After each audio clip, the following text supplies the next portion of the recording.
পার্বতীর আসল রূপ দেখে এবার চমকে গেল নতুন। হ্যাঁ বন্ধুরা, এমনটা হতে চলেছে আজকের পর্বে। বিস্তারিত জানতে ভিডিওটিতে লাইক দিয়ে চ্যানেলটিকে সাবস্ক্রাইব করে পুরো ভিডিওটি তোমরা দেখতে থাকো। গল্পের শুরুতে আমরা দেখতে পারবো সকালবেলা নতুন আর পার্বতী ঘরের মধ্যে কথা বলতে থাকে, আর এদিকে বাইরে সবাই দাঁড়িয়ে অপেক্ষা করতে থাকে। তখনই হঠাৎ করে অনন্যা বলতে লাগলো, আরে ওরা নতুন বিয়ে করছে সবেমাত্র, ওদের তো কত কথা থাকতেই পারে, ওরা কিছুক্ষণ কথা বলুক, আমরা না হয় অপেক্ষা করি। তখনই ঠাকুরমশাই বলতে লাগলো, "আরে তোমাদেরকে তো এতদূর রাস্তা যেতে হবে। এই পারো, পারো।" কিন্তু কেউ কোনো সাড়া দেয় না। তখন অনন্যা বলতে লাগলো, "নতুন, নতুন তোমরা দরজাটা একবার খুলবে?" কিন্তু তারপরও কেউ সাড়া দেয় না। এরপরে রেশমিও ও ওদেরকে ডাকে, কিন্তু কোনো সাড়া শব্দ নেই। রেশমি তখন বলতে লাগলো, "বাহ! বাহ! নতুন বিয়ে করতে না করতে ওরা ঘরের মধ্যে এত কি কথা বলছে সেটাই তো বুঝতে পারছি না।" তখনই কমলিনীর দাদা বলতে লাগলো, "এই এদিকে এসো তো। তুমি কি কোন জায়গায় কোন কথা বলতে হয় সেটাও জানো না?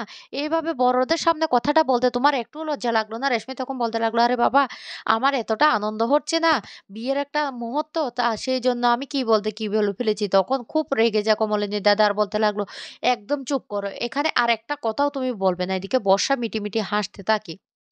তখনই অনন্যা বলতে লাগলো, "কমলিনী, তুমি একবার ওদেরকে ডাকো না, ওরা দরজা খোলে কিনা দেখি।" কমলিনী তখন বলতে লাগলো, "এ বাবা, আমরা কেন ডাকতে যাব? আর আমি আমি তো কেউ না, তুমি তো নতুন ঠাকুরপোর আপন বৌদি, তুমি ডাকো। আমি ডাকলে কি দরজা খুলবে? হ্যাঁ, আমাদের বাড়িতে ছিল। আবার এই কথাটাও বলতে পারো, ও ওর বাড়ি সেখানেই ছিল, কিন্তু আমার তো ডাকার কোনো অধিকার নেই। ওরা কথা বলছে, বলুক না।" তখনই কুর্চি বলে উঠে, "শুনো, তোমরা এভাবে কথাগুলি বলতে পারো না। ওদের যথেষ্ট বয়স হয়েছে। নতুনদার যেমন যথেষ্ট বয়স হয়েছে, তেমনই পার্বতীরও হয়েছে। ওদের মধ্যে এমন কোনো কথা নেই যেটা ওরা বিয়ের সাথে, সাথে বলতে হবে। আমার মনে হচ্ছে ওদের মধ্যে অন্য কোনো বিষয় নিয়ে কথা হচ্ছে।" অনন্যা তখন বলতে লাগলো, "আমিও তো সেটা বলতে চাই। এতক্ষণ পর্যন্ত ওরা কি এমন বলছে? আমরা না হয় বাইরে অপেক্ষা করি?" এদিকে পার্বতী নতুনকে বলতে লাগলো, "শুনো নতুনদা, তোমাকে আমি একটা কথা বলি। হ্যাঁ, আমার আর তোমার যে বিয়েটা হয়েছে, অর্থাৎ বিয়েটা হয়নি, নকল বিয়েটা, সেটা বাইরের লোকের কাছে কিন্তু তুমি একদম প্রকাশ করবে না। তুমি এই কথাটা কারো কাছে প্রকাশ করবে না। আমি ব্যক্তিগত অ অপমান সহ্য করতে পারি, কিন্তু বাইরের লোকের অপমান আমি সহ্য করব না।" তখনই নতুন বলতে লাগলো, "তুমি কি আমাকে হুমকি দিচ্ছ?" পার্বতী তখন বলতে লাগলো, "না, আমি হুমকি দিচ্ছি না। আমি তোমাকে কথাটা জানিয়ে দিচ্ছি। শুনো, তোমাকে নিয়ে বিয়ে করার স্বপ্ন কিন্তু আমি দেখিনি। তোমার মা আমার মাকে কথা দিয়েছিল। আর ছোটবেলা থেকে আমি তোমাকে বর হিসেবে জানতে পেরেছি। তারপর জানতে পারি যে কে নিয়ে অনেক কানাঘুষো, অনেক কথা আমার কানে এসেছে। কিন্তু তখন তো আমি কোনো জবাবদিহি তোমার কাছে করিনি।" তখন নতুন বলতে লাগলো, "তার মানে তুমি কি বলতে চাইছো?" আরো তখন বলতে লাগলো, "হ্যাঁ, আর তোমার জীবনে যদি কেউ থেকেও থাকে, সেটা কিন্তু তোমার জীবনে কোনো অধিকার নিয়ে তোমার জীবনে আসতে পারবে না। আর আমি আমি যদি আসতে হয়, আমাকে আসতে হবে। তাই তোমাকে আমি একটা কথা বলে রাখি, বাইরের লোকের কাছে কিন্তু তুমি কোনো কথা বলবে না। বাইরের লোকের কাছে আমাকে একদম অপমান করবে না।" তখন নতুন বলতে লাগলো, "শুনো, আমি এসেছিলাম তোমার বিয়ের নিমন্ত্রণ খেতে। আর সেখানে তুমি আমাকে এইভাবে ফাঁসিয়ে দেবে সেটা আমি বুঝতে পারিনি। তবে একবার আর কলকাতা ফিরে যায়, তারপর আমি তোমাকে চিনবও না।" তখন এ কথা বলতে পার্বতী বলতে লাগলো, "চিনবে? তখনও তুমি আমাকে চিনবে। চিনতে বাধ্য।" তখন নতুন বলতে লাগলো, "তাহার মানে? তার মানে তুমি কি বলতে চাইছো?" তখনই বলতে লাগলো, "শুনো, তোমার জীবনে যদি কোনো মানুষ থেকে থাকে, তাকে কিন্তু তুমি কোনোদিন অধিকার দিতে পারবে না। আর অধিকার দেওয়ার আর কোনো সুযোগই নেই। যদি অধিকারটা দিতে হয় সেটা আমাকে দেবে। আর আমি বারবার বলছি, তুমি ঘরের মধ্যে আমাকে যাই অপমান করো, স্বীকার না করো, তুমি তো আমাকে গ্রহণই করলে না। কিন্তু বাইরের মানুষের কাছে তোমাকে কিন্তু আমাকে এই কথাটা দিতে হবে যে আমরা স্বামী-স্ত্রী। বাইরের মানুষ আমাদেরকে অপমান করুক সেটা আমি চাই না।" নতুন তখন বলতে লাগলো, "আমি পারব না। আমি পারব না এই অভিনয়টা তোমার সবার সাথে করতে।" তখন বলতে লাগলো, "পারবে, সবটাই পারবে। কারণ আমি বলছি পারবে।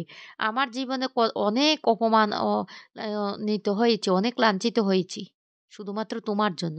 তারপরেও আমি কোনোদিন মুখ ফুটে তোমার কাছে কিছু বলতে যাইনি। কিন্তু এখন এখন যদি আমি বাইরের লোকের কাছে অপমানিত হই, তাহলে কিন্তু আমি তোমাকে ছেড়ে দেব না।" তো তখন বলতে লাগলো, তুমি কি বলতে চাইছো পার্বতী? তুমি কি করতে চাইছো?" এদিকে ঠাকুরমশাই এসে বলতে লাগলো, "এখনো ওরা দরজাটা খুললো না?" অনন্যা তখন বলতে লাগলো, "না ঠাকুরমশাই, এখনো তো দরজাটা খুলেনি। নিশ্চয়ই ওদের কোনো বিশেষ কথা আছে। এমন কোনো কথায় আটকে গেছে যে ওরা দরজাটা খুলতে পারছে না।"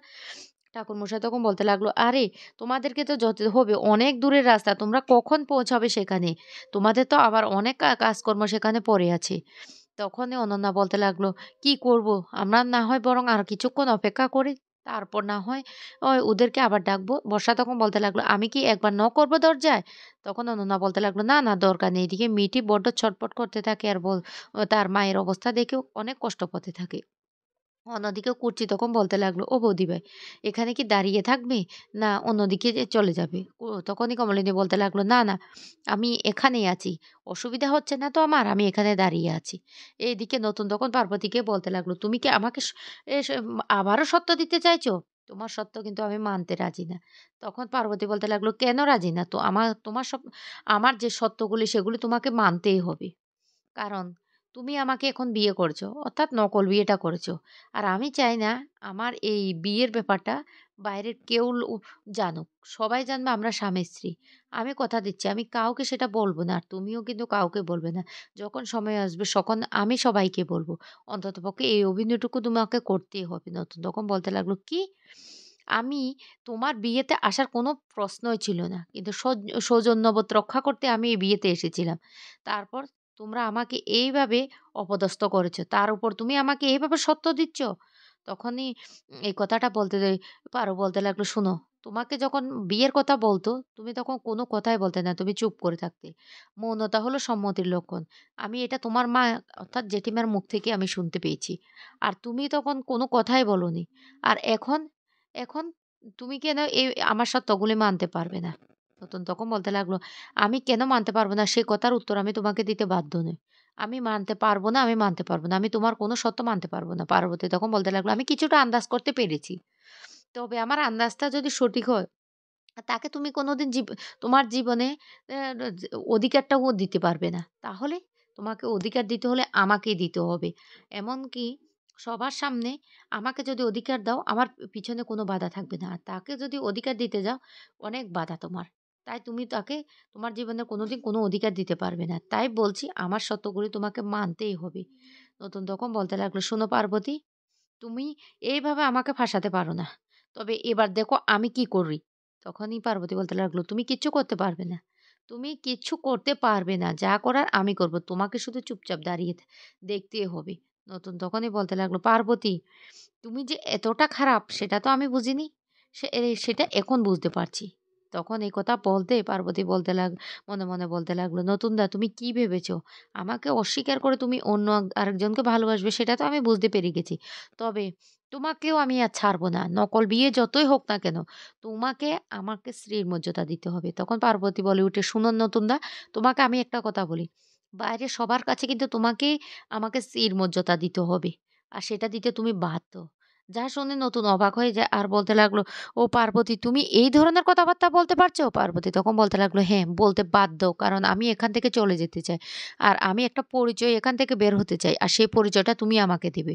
আর সেটা দিতে তুমি বাধ্য।" আমি কিন্তু আগেও বলেছি, আমি এখনো বলছি। তাই আমি বলছি, বাইরে কোনো লোকের কাছে তুমি আমাদের বিয়েটার ব্যাপারে কোনো কথাই বলবে না। এটাই আমার সত্য।